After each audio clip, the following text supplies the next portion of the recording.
So let's go ahead and get started. I just want to share um, the panelists' information with everyone. Just to let you know who's on the panel today. We have Katrina Acosta, with Hisense US Corporation. She's a GSU alum. Jeremy Bennett with the Citadel, Tom Mallory with ChickfilA franchise, and James Sims with PFM. Now I'm going to let each of them come and introduce themselves to give themselves an introduction in regards to who they are, and we will go from there. I'll let the ladies start first, and we'll proceed with Jeremy and then Tom and James. So Katrina, would you like to kick this off? And I'll let Tom be the anchor. Thank you so much for including me. I had a great experience at Georgia State, really loved my time there and really feel connected to the organization, even though I am far removed. So I actually graduated class of 1997 and found a entry-level HR position in the old way of finding jobs at Georgia State. There was a big binder and you flip through the pages manually. That's how I found my first job in human resources and recruiting at Georgia State, and started working in the field at that time, and have been in human resources and recruiting since that time, since that big binder in the job career services office. So been doing this for a really long time. It's really the only area that I've focused on throughout my career, and really enjoy the interaction with people, their careers, their career development. And so I'm just really grateful to be here and happy to share any advice or information that I could share with you that I've gathered in that long period of time interacting with people in the job search, career development space. So thank you. Okay, all right. Okay, Jeremy? Yes, so it didn't say on my my thing there. I have my PhD from Georgia State Sociology, but I also have an MBA and an MS from Robinson. Okay, I'm sorry about that. Oh, it's not a problem at all.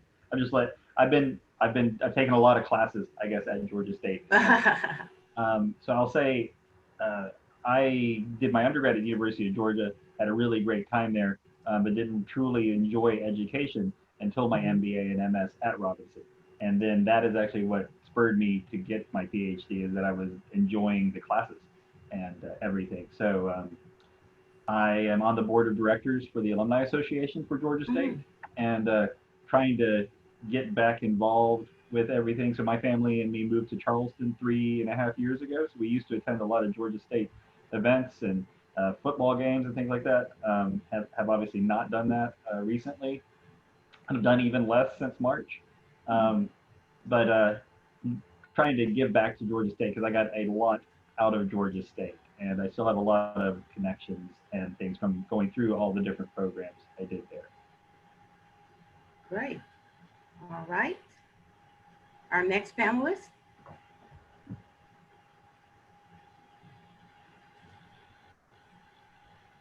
I can go. Okay. Hey, I'm Tom Mallory. I work with ChickfilA. I graduated from the School of Hospitality in Robinson many years ago. And I have to tell you, I'm extremely proud of Georgia State, what the school has done under Dean Patton and now Dean Becker. It's amazing to see the transformation in the school, the colleges, the level of education, the diversity of campus. It's just incredible, and I'm always very proud. I'm also on the board of directors of the Alumni Association. I highly encourage being involved with the school during your time here and afterwards. I think it's a wonderful way to give back, and it's a great group of colleagues you'll be involved with wherever you participate, just an event or a fun volunteer thing, a lunch and learn, or whatever you get involved in. I know that's possibly one of our questions today, but delighted to get a chance to be here. I'm also at HR. I started in operations, running restaurants for many years, graduated from School of Hospitality and worked for one of the best restaurant companies in the whole world at that time. And now here I'm at ChickfilA, which I consider to be the best restaurant company in the whole world. And, having a blast working with people, developing young minds, helping people to grow in careers, and just, loving life every day. Okay, thanks. Okay, is it my turn? Yes.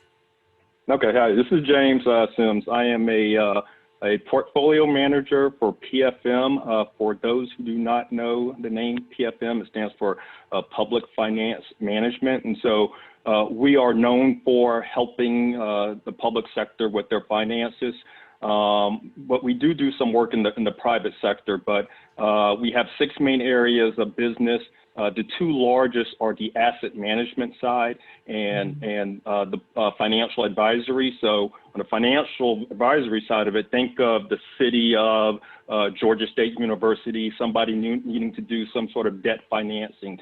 We provide the financial advice on that, if you will, or the advisory portion of it. I work on the asset management side as a portfolio manager. So we serve institutional clients, no high net worth, just institutional. So again, think city up, think university up, think corporate. We do some corporations also, large insurance funds, et cetera. So I help to manage assets on that side as a portfolio manager.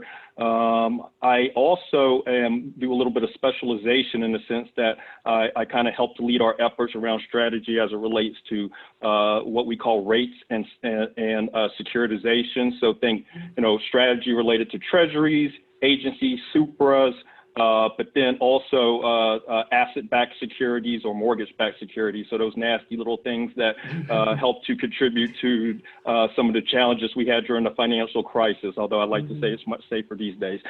So I graduated a long time ago in 1993 from Georgia State with my undergrad, and then I also received my MS in finance from Georgia State in 1997. I have not been as actively involved as a graduate. I am hoping to correct that now. Mm-hmm. Thank you all for that introduction. So let's start with some of the questions.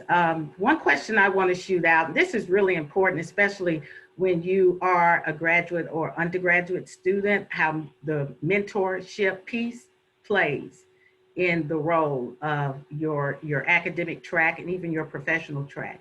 So want to just ask the panelists, if you all want to answer this question, that's fine. Did you have a mentor, undergraduate, and even if you have mentors now, even in your career, what does that look like for you?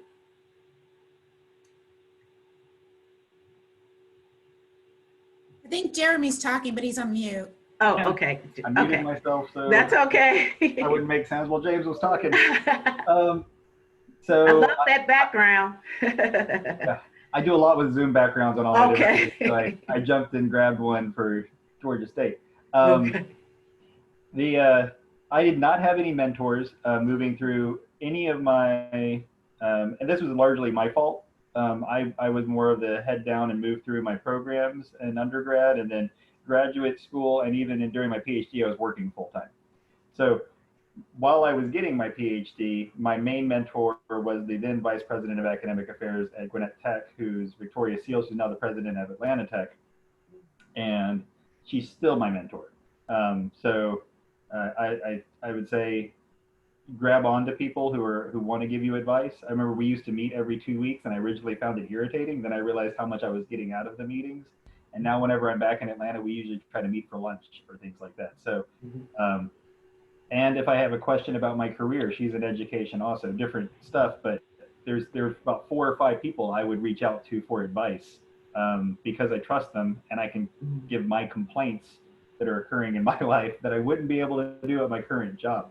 So having people that you trust that are and I try to mentor other people now. So I've mentored people right out of working for me.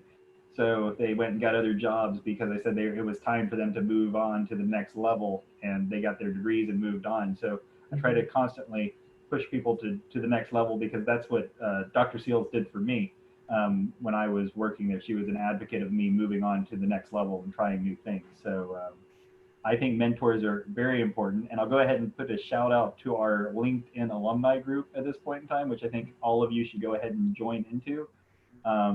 You can post, if you have questions within a certain field, you can reach out to our Georgia State grads and say, I have questions about these. A lot of times people will jump in and happily assist you with their information because I think a lot of us have a lot of information. We just don't always know how to get it out to people. So I'm a big advocate for mentors and mentorship programs that Georgia State provides. Yeah, and I would agree. Mhm. There are some formal programs that you meet every 2 weeks, as Jeremy said, and those require a lot of time, but you get a lot from it. And then there are some also lots of just informal relationships that you can have for mentors, and that's probably been the bulk of my mentorships. I've actually been in some formal programs as well, and they have been invaluable to me and my career and just knowledge in general. It's kind of an extension of your education, but the amount of informal mentors that I've had throughout my career have also really, really helped me learn, be knowledgeable, be confident in what I'm doing, because I have feedback and input from others, as well as just opportunities to network. So sometimes the mentor relationship really comes into an expansion of your network just because that person knows you really well. So I am a huge advocate of both informal and formal mentoring relationships throughout your entire career. Anyone else? Yeah, I was just saying, when I just went to school, I was like Jeremy, I'm head down working to get through, but probably, missed an opportunity to do that as a part of the advisory board for the school hospitality. I know that we help hospitality students get through, so I've done that many times.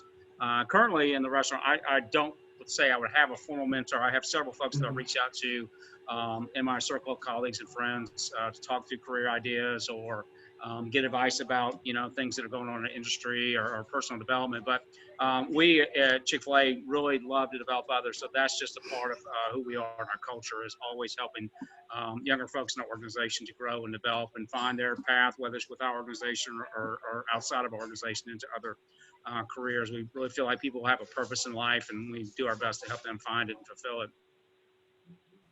How about you, Yeah, James? hi, and I just want to add, and unfortunately, throughout most of my professional career, I did not have a mentor.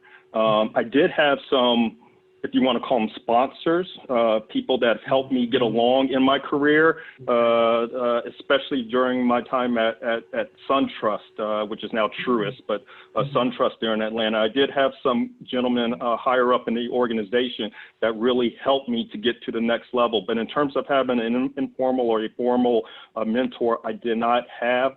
I would highly recommend, if you can develop that type of relationship, to do so. I think that part of the challenge has been, and hopefully, and I don't want to take us down some deep, dark path here, but it was a different time. And, the demographics were somewhat different than they are today.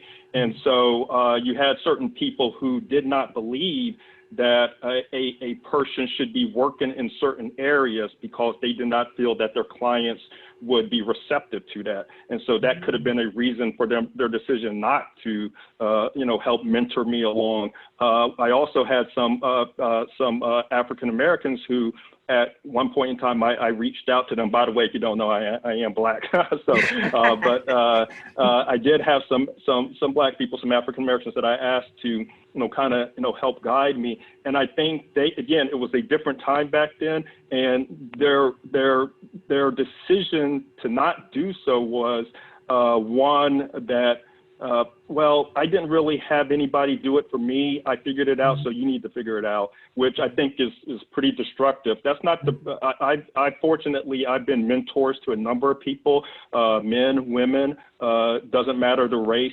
I enjoy it immensely. One of the biggest joys that I have now is people who are further ahead in their career now. One gentleman who I keep in contact, who was CIO of a wealth management firm, who comes back to me, all the time, thanks me for the education that I gave to him, thanks me for allowing him to sit down and just watch over my shoulder as I did certain things, just help them along with that process. So again, I highly recommend, if you can develop that type of relationship as a student, and as you go through your career, do so. It's well worth it. Great. Thank you all for those responses. So just touching on what Katrina mentioned about mentorship, and this is a segue to the next question in regards to networks, because that mentorship base and relationship can transition into networking. So how did you develop networks and how has that helped your career track as well? Yeah, I think that networks are developed in very unique places, right? There are some formal ways that you can join a specific networking group, but most of the networks that I'm a part of were, I guess, happenstance, right? So Okay. I'm on this call right now or this session, and someone reaches out to me because they have something in common, or they are interested in the company that I work for, or they're interested in a career path that is similar to mine. This, to me, is a potential network, right?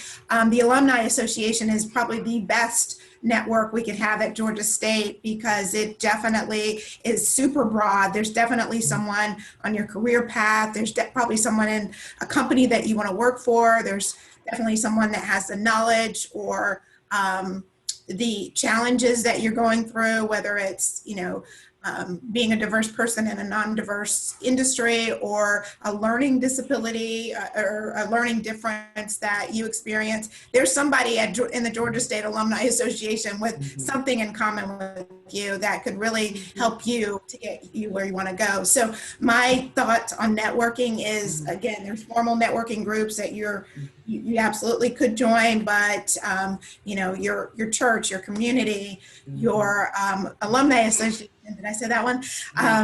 Anything that you're interacting with people is a potential networking opportunity. Some people are not comfortable networking, and that's probably could be a whole session of how do you, if you're an introvert, how do you network? I know that's really hard for some people, not hard for me, but I've worked with a lot of people and I've mentored a lot of people that networking is not natural, but there are ways to overcome that. You have to find out what works for you. LinkedIn is a great way to find people that, again, have similar interests, similar challenges that you're experiencing, where you can network online, and that may be a little bit easier than going into a crowded cocktail hour and approaching a stranger. That's just not comfortable for people. So I would look at a lot of different opportunities as opportunities to network. Good. Anyone else? If I could piggyback off of what Katrina just said, I am an off-the-chart introvert. I mean, every time I've done the Myers-Briggs or whatever it is, I am, or whatever test you want to, I am as far introvert as you could be. And so whenever there's a conference to attend, while most people are down in the hotel lobbies, having a drink, I'm up in my room, doing work or something. So I do think networking is very important. I think for what I do, it's less important than some of the other people throughout the organization that may work with client management or sales, et cetera, where it becomes, but having a strong network at some point in time is going to be important. You never know when or where. And so I'll keep my comments very short today on that subject, but just saying that if you are an introvert like myself, figure out a way. I wish I would have had access to Katrina back in the days to help me figure out how to do a better job in networking, because it is something that's important. And so I'll just kind of echo what she just said, that, networks are important, and figure out how to get over it. Okay, very good. I would say something that's helped me is whenever I've had an opportunity to be around someone who's much further up the ladder, I've just taken it upon myself just to talk to them, ask them a question, whatever. You just never know when you're going to bump into somebody. They may be coming in to do a office visit or something to do, and they're you may not be on their agenda at all, but just having the opportunity just to say hello, connect, find some way just to interact with them. And just, you never know who you're going to end up interacting with or crossing paths later on in your life or your career, that you connect with these folks and you can say, hey, yeah, I met you. We talked a minute about, or whatever, just gives you opportunity. And then some of the networking with classes we've done in the grad school, some of the advice I've given to the folks, and many of them are introverts, they're brilliant people in the grad programs. Many of them are, IT or financial, and they need that much bigger brain than mine to do that kind of work. But I just say, like, if you're out networking, it's weird and awkward if you think of it like that. But if you think, hey, I'm just going out to make a friend or meet somebody, make a buddy, it just gets much more natural, and you just start having conversations. The next you know, you've built a friend or a colleague or someone to connect with, and it's just that simple. We're all human beings, and we all deal with the same kind of stuff. So just go make a buddy, and you'll be surprised where that'll take you. Okay. I guess I'll speak quickly. Yeah. I am an extrovert, but I still get zapped when I go to an event that has, I'm supposed to just be shaking hands with everybody at the event. So me personally, I found it better to focus in on one or two people at an event of hundreds of people. Going to an event like a Georgia State networking event where you already have something you can talk about, you have something in common that's Georgia State. That's kind of nice.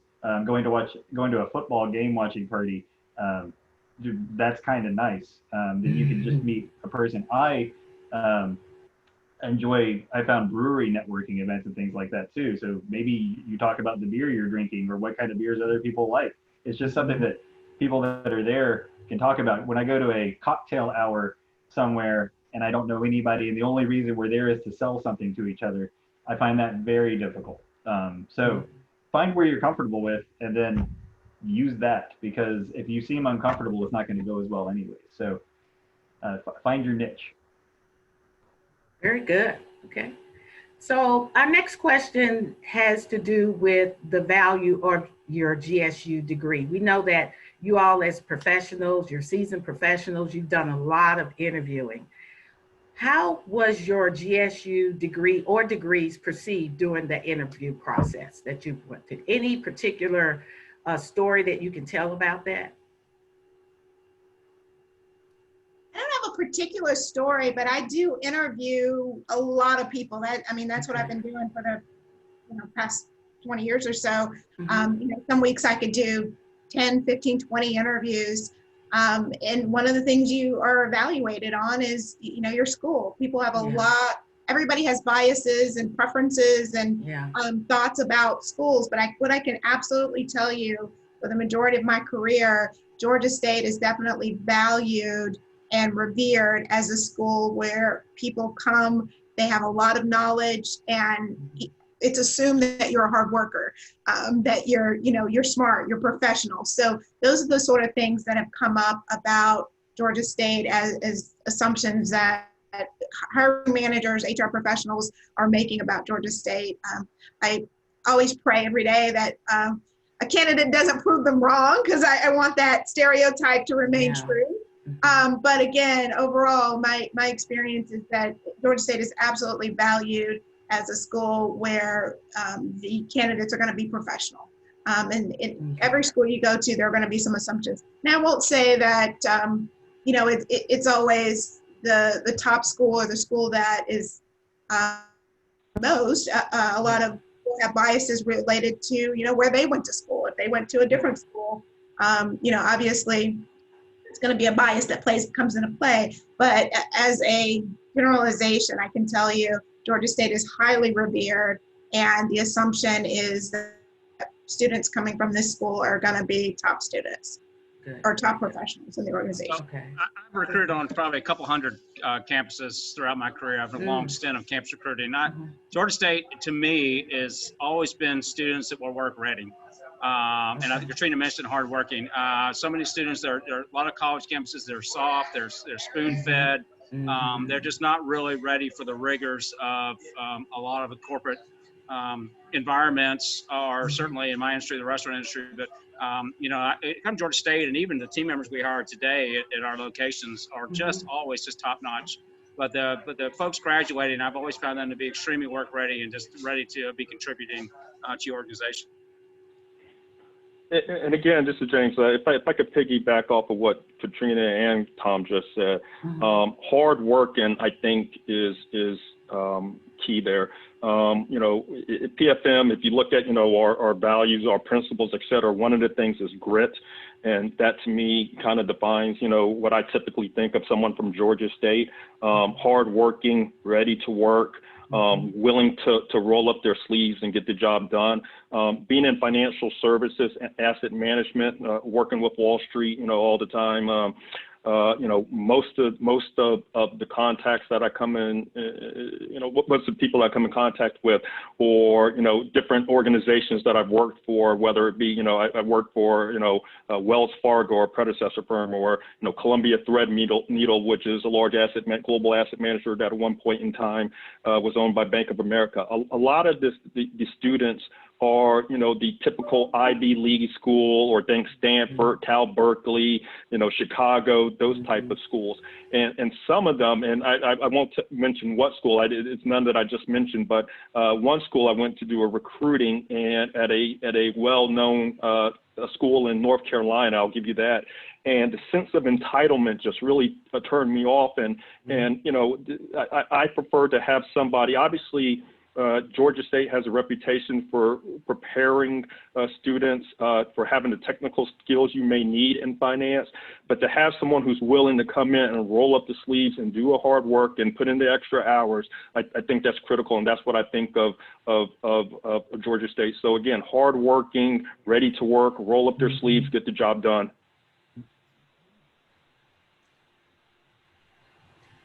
Jeremy, did you have anything to say about that? I can say something. Actually, so at the Citadel, I'm a faculty member there, and I run their graduate business programs. Okay. We have a lot of our faculty members who have either an MBA or their PhD from Georgia State. So while it hasn't helped me get a job, I don't believe, I think it has helped with the shared experience when I'm talking to those faculty members. And it goes back into, you need that one thing that connects you. And there's a lot of Georgia State alumni out there. There's a lot of Georgia State alumni in Charleston. So when I'm wearing I either usually have on a UGA or Georgia State shirt, and different people will come up to me because I'm wearing a particular shirt on that day. So even I was at Harris Teeter, and I had somebody last week come up because I was wearing my Georgia State Department of Sociology shirt to talk to me about them being at Georgia State.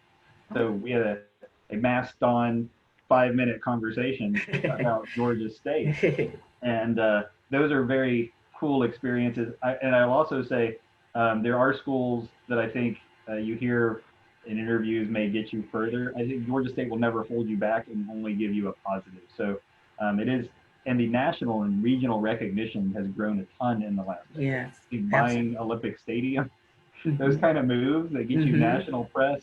I wasn't a big fan, even though I went to the football games, I wasn't a big fan of the idea of the football team, but it is giving a more regional idea of Georgia State. There's certain moves, and I was really actually sad to hear President Becker was leaving, because he's done a great job of raising or I guess spotlighting how great Georgia State was. I think it was already really good. He's just done a good job of pushing it harder and making it more known. So I think in the Southeast, you'd be hard pressed to find a better business school with a better reputation, and many of the other schools too, but I'm speaking specifically of that right now.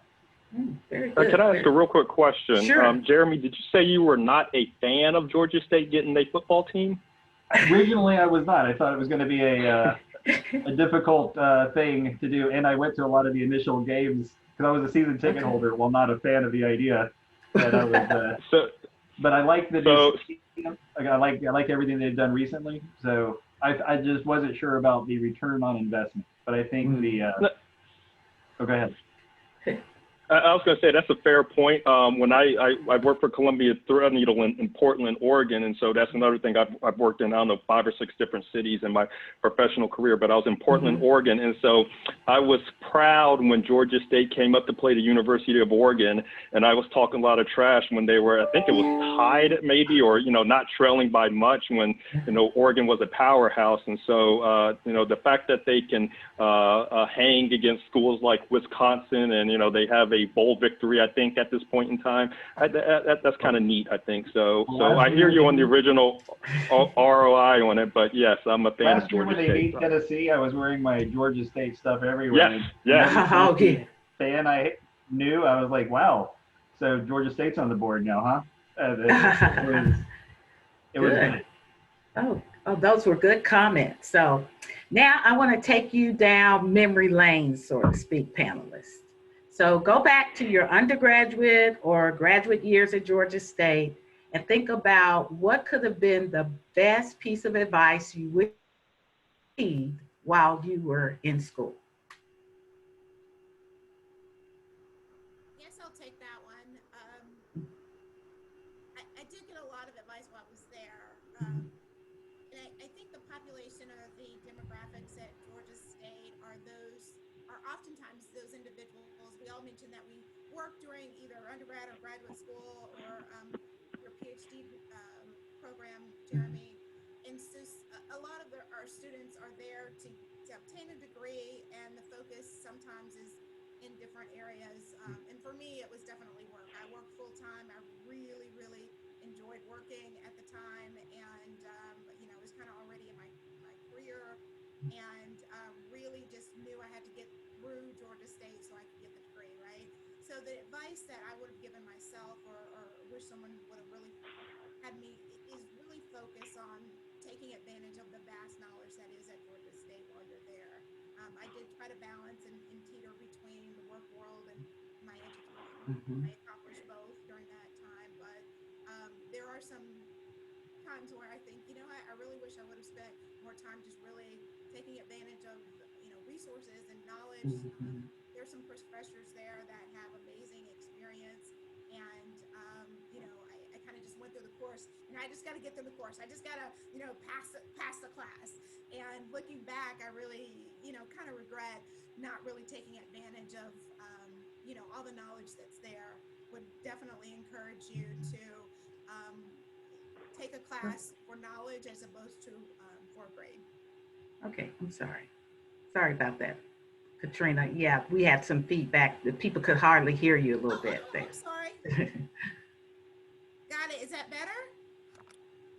It's a little better. Is that better? Okay. I'm not sure what changed, but Okay. yeah. But I guess my feedback would just be, or my advice would be, really to take advantage of the resources available at Georgia State from a knowledge perspective, from That's the better. professors and the career guidance group.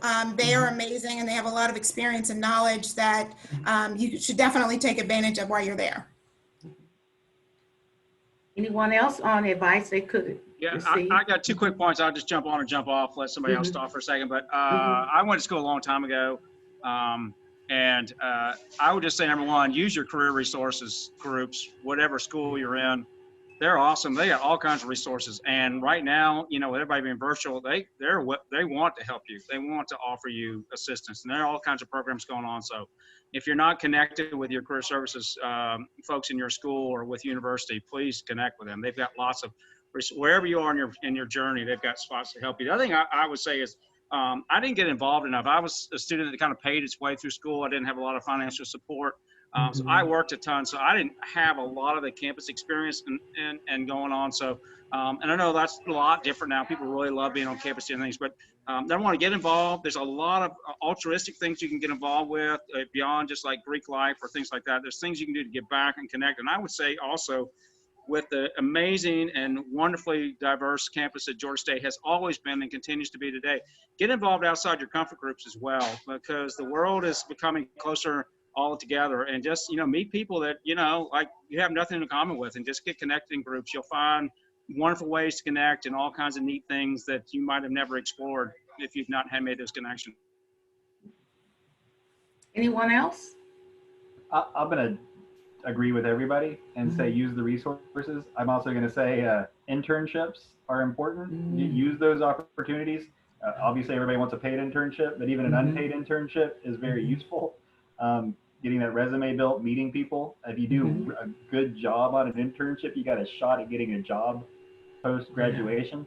I would also say if you have the resources or availability to travel, do that also. Doing an intern, so if you can get a paid internship out of state, take that, go somewhere else, learn about a new group, culture, everything. I wish I had done more of the traveling. I was really stuck to wherever I was at the time. And I might not have been as stuck really as I thought I was. So consider all of your options, and going back to the getting out of your comfort zone. That's important. Because it's hard to get out of your comfort zone. It's hard to leave what already makes you happy and what you know, especially if you're an introvert. But get out there and be uncomfortable, and get to know everything. So, very good, very good. Any feedback from you, James? Yeah, to what Jeremy said, I agree. I actually agree with what everybody said, to be quite honest. I think that for someone like me who, it was, I had my own place. And so it was, you had to work full time. I worked full time and went to school at night. Otherwise I didn't have a place to live, et cetera. So, having an internship was kind of a difficult choice for me to make. And so for some people, it may be a difficult choice depending upon your own individual circumstances.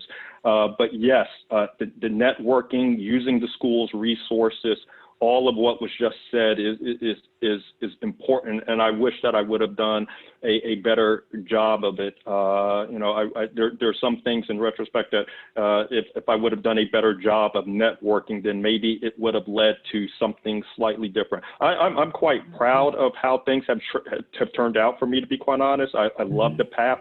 This is what I've always wanted to do, and I'm in a position where I could really give back now. But, again, going through some of the things that you had to go through, maybe if I would have networked a little bit better, or maybe if I would have used some of the resources a little more so, then maybe that would have alleviated some of the stress you had to go through in terms of getting to where you're going. Very, very good point about that. Utilizing the resources and internships, that's really good too, to broaden your horizon. The next question, because we know that we all get our degree in one field and then we can end up in another field after we graduate. So have any of you changed your career path? And if so, how did you navigate through that? So I have a, I'll go. oh, go ahead. No, go ahead. No, ladies first, please go, Katrina. So I have a kind of an interesting story, and I don't know Okay. if I've shared that with many people, but a little embarrassing. My major was human resources, and I was actually, as I mentioned at the beginning of the call, had started my career in an entry-level human resources role. So I was working full-time. I was in human resources, almost done with my degree, had all of the credits to get an HR major or focus. And there was one class I didn't want to take. Oh, class, but I had enough credits to transfer over to a marketing degree. I have a marketing degree from Georgia State. I have taken all the classes except for one in human resources. And that was a silly choice in the moment that I made. I don't think it's hurt me at all. It just, it is what it is.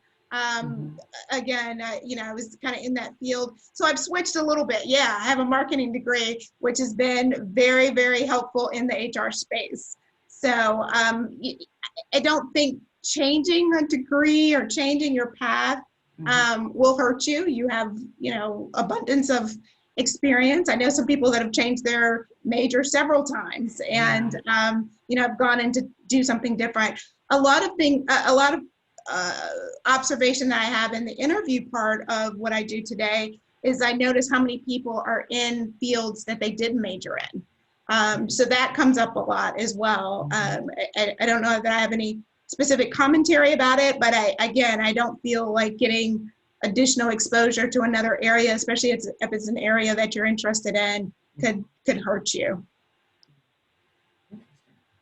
anyone else? So I started in operations coming out of school. So I spent about 15 years running restaurants and multi-unit restaurants and different things like that. So at some point in my life, I got to the point, it's like, I'm kind of tired of like every day having to make sure that we're staffed and this is happening and stuff like that. So I started to ask people that I respected in the industry. Some of them were former college professors about, what else is out there? And they said, well, you can go to sales, you can do this. And actually I found that I really had a love for developing others, help people to grow. And so I went and got some certifications, took a bunch of professional courses and things like that to kind of shift more to human resources, still in the restaurant business, still using my degree and loving the environment of working in the fast pace and the fun and the enthusiasm, but using a way to kind of develop. So over my years, I've really developed a bunch of structures and internal systems and creating ways for people to grow, all kinds of developmental systems and organizational change and things like that. So it's been similar, but it's been different because it's been able to use my passion in life, but at the same time do it in an environment that I cherish being a part of. Anyone else? Yeah, I'll go real quick. So I knew coming out of high school I was going to play professional football, so that's all I ever cared about. And so that didn't turn out to be the case. So as a matter of, so many injuries, et cetera. So, one thing in high school that I was good at, and I wasn't a great student, to be quite honest, because it wasn't that I wasn't smart enough. It's just that I was focused. All I cared about was football. And so, but I did take an economics course, and without really studying, without trying hard, it was easy. I got, high test scores all the time, maybe the highest test score, et cetera. And so it's just something that, for whatever reason, it resonated with me. It came natural. And so when I went to Georgia State, I wasn't sure of what I wanted to do. I figured finance, why? Probably not the most proper thing to say, appropriate thing to say, politically correct thing to say, but you can make money in finance, and so I wanted to trade, get into investments and make a bunch of money that way, since I wasn't going to make a bunch of money as a football player. It's always been for me finance. I wish that I probably would have included some more economics. I have my undergrad, my BBA in finance. I have my MS in finance, and so I did a bunch of economics course. Maybe I could have dual majored in economics, but I've always been. This is the one thing that for whatever reason, I know. There's a lot of things I don't know. I know what I know, and I know what I don't know, I think. And so for whatever reason, finance, economics comes natural for me. And so I really haven't had to change. My biggest change has maybe gone from commercial lending as a training, going through their management training program, into foreign exchange trading, and then from foreign exchange trading into investment management. So investment management I've been doing since, call it mid to late 90s. So I started when I was 5 years old, and I've been doing that ever since. So there really hasn't been a big change on that side of it. Okay, good. Thanks for those responses. I want to answer a question we got in the chat box from Rafia. I believe that's how it's pronounced. Good. She has a question, and probably Jeremy, you could talk about this, because you did talk about how important the internship piece is in your career track. So she's wanting to ask a question: how would students that are having to work while in school full-time start their journey into getting internships? So there are different types of internships. There's, like I said, the paid and the unpaid. If you are, there's also just volunteering for a company. So I serve on different committees and boards and things like that, so you can get involved that way. It's not really an internship, but I was the marketing director for a youth football organization back when I was in Alpharetta. So I got experience doing that kind of thing. And then suddenly I was doing it for a baseball organization, all the Alpharetta organizations. I was working on their recruiting and marketing. Weird thing, I got to learn a lot about Facebook marketing tools and things like that through that. So you can get involved without specifically interning. Like I said, there are paid internships. When I decided to come back to get my PhD, I halved my salary. I was able to do some adjunct teaching. So there are times in your life where you may have to say, I want to change it up. And that's part of the reason people don't change, is because they're so far down a path, maybe they don't like that path. But in order to get into a path that you will like, and maybe one day you'll be more successful at, you got to do a soft reboot.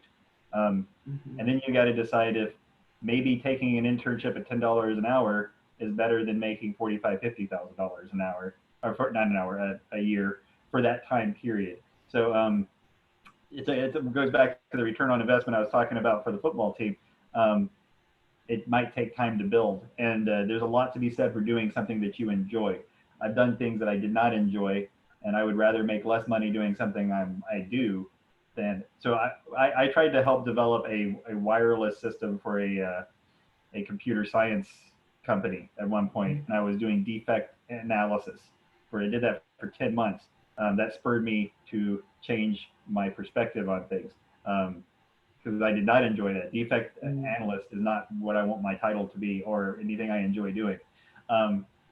So that's when I took my pay cut, and that's when I changed what I was doing, and I'm much happier today than I was now. But internships are helpful, and there are ways to work with other companies and to get to know how other things working outside of internships too. You just got to do some digging.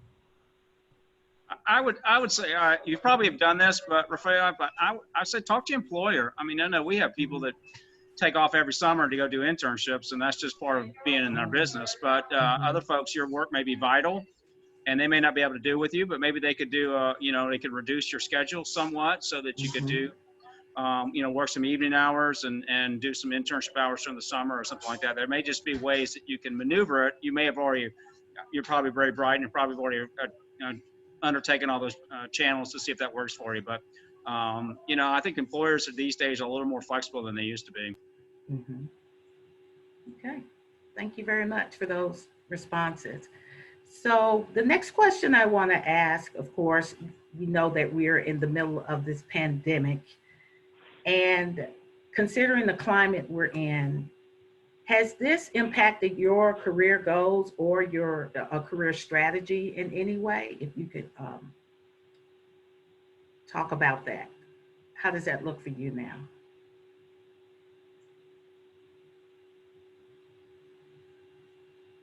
I'll take a stab at that. So for me, for what I do, trading securities, analyzing securities, managing portfolios, you could do that essentially from anywhere. And so, for the pandemic per se, other than not being shoulder to shoulder with the person next to you, it really hasn't changed that much in terms of what we do. And so for my career is not really changing anything, or in terms of overall goals. My strategy maybe has changed to a degree, in the sense that I mentioned earlier that one of the roles that I have at PFM is to help lead the strategy with rates and securitization, and that was something that I actually just started this year in February. And so part of that has to do with how you go about analyzing the securities and what tools you have. The other part of it is having to do with the relationships that you have. And so while not quite formal networking, you're always going to have relationships with Wall Street if you're on the buy side of the business in asset management. And so, you could have phone conversations with them. There's a lot of messages going back and forth over Bloomberg, but there's, I think, something powerful to be said about meeting face to face, sitting down over a drink or over dinners and talking about these are the needs that we have and this is what we need to do. And so we want to make sure that we're on Goldman Sachs, Morgan Stanley, JP Morgan, named a large investment firm. We want to make sure that our asset size gives us enough clout that we are on the radars, but we're going into a product that we may not have invested before that we haven't done in the past. And so to be able to sit down, have those conversations face to face, looking them in the eyes and saying, this is what we need, and making sure you're going to get what you need, the attention that you deserve, is just a bigger challenge to do in this environment. So, again, you can have phone calls, you can have, virtual meetings, but there is something to be said about sitting down face to face, having a dinner, having a drink, and talking offline, if you will. What I'd add to that was really the fact that Katrina, your side. oh, really? Okay. I have a mic now. Is that any better? No, No. Okay. you're just kind of low. Very low. Okay. Hopefully that'll be better. I'll just Okay. talk a little louder. What I'd add to that was really just the need to be agile in this environment. In my career, I've never really had to experience or change or modify what I do as quickly as I have had in this time period. So I would just say that it's really caused me to be a lot more agile and be able to pivot a lot faster. Okay. Okay. Okay, I have a question here that came through the chat from Yasmin, and she asks about career development. She wants to know, how does one promote oneself from being an intern, and how does one move from one position to another position or to other areas of the organization? Let me take a stab at it real quick, because when I worked for a global accounting company recruiting interns, that was a question that came up. You know, if I go this path, I go this path. Can I go to this path later on, or can I move on to these things? And in some organizations, that's much more difficult than others. Some organizations, and I think there's a movement to become more internally mobile for the generations that are coming up into the workforce. So I think that's a question you would ask on the front end, or ask to your career advisor or whoever's helping you as an intern of like, hey, what kind of mobility is available? That's certainly part of a culture. But some organizations just like, hey, if we hire you to do this, this is really the track you're on. And for you to do this other thing, that's a big shift. And, may mean starting over, may mean going through an interview process again or things like that. So those are good questions to ask to kind of see what that agility is like within your organization, within that culture. And certainly if you're interviewing with someone, to ask about like, hey, what are the potential career tracks that I can do on, our LDP, we certainly have that question up front, but then we let them know it's like, hey, we're very flexible and we're going to help you to grow to achieve your goals while you're here with us. But not all companies, can make that statement. And so that's good information to have on the front end. But just ask questions and then kind of figure out, all right, what is available? What's the wiggle room here? Where can I go? What fits me? Because you're going to get in the role and you're going to figure out, hey, Jeremy was saying, analytics is not it. I want to do something else that's more people oriented or other things. I'm going to quickly say, when you're interning, also, even if you don't get a job there, you have resources then to give you references and things like that. So keep track of those people through LinkedIn or whatever as references if you've done a good job, and don't burn bridges on your way out the door. It's a lot of fun to be mad and send out a company-wide email telling them why they're horrible. Don't do that. Leave all your bridges intact.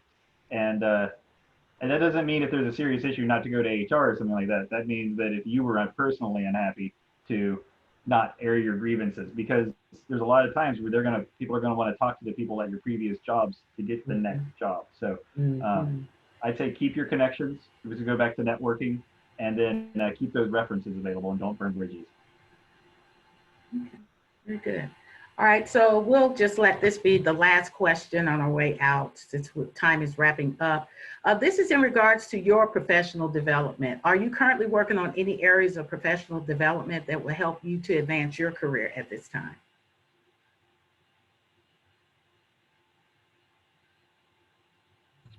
I could go first since my answer is quick.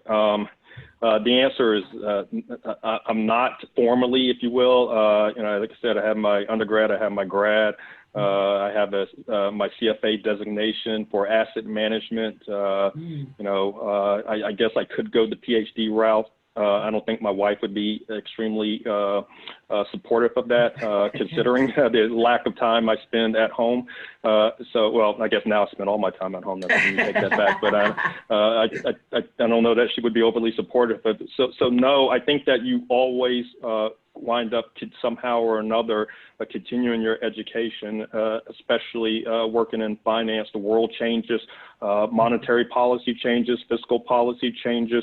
Maybe I could become an epidemiologist or something like that to better help with the investment thesis. But outside of that, it would be I think that I'm set. But somehow continuing your education and self-development, I don't think that ever ends, to be quite honest. I would agree with that. I mean, you've got to continue to innovate yourself. And Katrina mentioned agility, flexibility. You've got to continue to add. I know with my certifications, I have to do so many different things every year to stay certified. The beautiful thing about COVID, probably one of the only things besides not much traffic, is that there's a wealth of information right at your desktop on your computer. I mean, every day I've got emails for more webinars and more webinars and more professional and panels just like this and all kinds of stuff. So if you're not learning, it's not somebody else's fault. There's this stuff out there constantly, and it's all free now. It's like most of the stuff you used to pay to go to conferences. Now it's at your fingertips. It's all free. So take advantage of all that learning, and it's out there. So, and then be a good reader. There's nothing that's going to help you grow more than just reading books for people who've already been there and been successful, and learn from their lessons, because there's just a wealth of information out there just available on Amazon. Anyone else? Yeah, I'll say I was already doing online and running an online program. We have now had to up our game, and now I'm learning a ton of things. I'm taking I took a contact tracing course through Johns Hopkins in the last 2 months. There's because that involves stuff that we're actually doing where I work. But there's always opportunities, and we are living in such an interesting world. And to assume that we won't have another pandemic or something in your lifetime is I'm assuming we might. So, and in Charleston, we have hurricanes, which are just mini pandemic things that happen all the time. So we were already inching towards being ready to shut down. We weren't ready to shut down for 3 months. We were ready to shut down for 2 to 3 weeks. So we were there. So I would bet everybody's profession in the new environment, you could always look at how like the Zoom meetings, what we're doing right now. This is a new method. So they don't have to be formal ways of training. You can just look out there like through books or other ways or through YouTube and see how to better yourself and learn a new skill. Anything else in regards to that question? Great. Okay, so we're wrapping up now. So if the panelists, do you all have any closing comments? Everything has been great. It's been a wealth of information shared here. So I have not received any more questions through the chat. So anyone would like to just wrap up with some closing comments or anything like that? Yeah, I'll say maybe two quick things. One, if anybody wants to reach out and talk about whatever, I'm all supportive to Georgia State, and so I am happy to do so. It may have to be done on a Saturday because life is busy these days, or in the evening or something like that. But I'm definitely there. Also, I would say, do not be afraid in your journey. I know it may be difficult to as was discussed earlier, to do an internship if you're working full time. I had to take a step back in my professional career, in that I went from foreign exchange trading to when I finished up my master's degree. I took a position again within the same organization, but it was a step down, if you will, to an assistant in portfolio management, but I knew I really wanted to be in portfolio management. So I think if at all possible, and again, I had a young girl a daughter, and so, it was hard to make that decision, but if you can, and you really want to do something, and I think this was kind of said a little bit earlier, don't be afraid to, step back, maybe if you can afford to take a little less, and then, do something that you really love and that, can advance your career, and that, you may get some additional ROI on that, further down the road. Also, do not be afraid to do something that is hard or tough, or roll up your sleeve type work. That's something that served me well, I think, over the years. Also, I mentioned this earlier, professionally, I've gone to areas that I was born in New York, but eventually made my way to Atlanta. I love Atlanta. That's my favorite city. But professionally, it went Atlanta, Jacksonville, Philadelphia, Portland, and now I'm in Harrisburg, Pennsylvania. And so I've not been afraid. And Atlanta's my favorite city. Philadelphia is my second favorite city. Harrisburg, not so much, but it's still a great opportunity, and that's the reason I came here. So do not be necessarily worried about potentially going to some place that you don't know a lot about in order to further your career. Good point. If I echo James and Katrina, anything I can do to help you guys, I'm on the board of the alumni organization. I'm here to serve students. If anything I can do, reach out. Wanda's got my email address. You can connect with me anytime. I'll be happy to answer any questions you have, or have you come in, buy some lunch. Have a great day, guys. Okay, bye, Tom. Thank you all for sharing that information. And just want to say, all of our panelists, of course, are on LinkedIn. So if you want to reach out to them through LinkedIn, you can contact them there. So thank you again, James Sims, Jeremy Bennett, Katrina Acosta, and Tom Mallory. You guys be safe out there and be well, and take care. And thank you again for participating. Have a good day. Okay, bye. Thank you, Wanda. Thank you, everybody. Thank you. Thank you.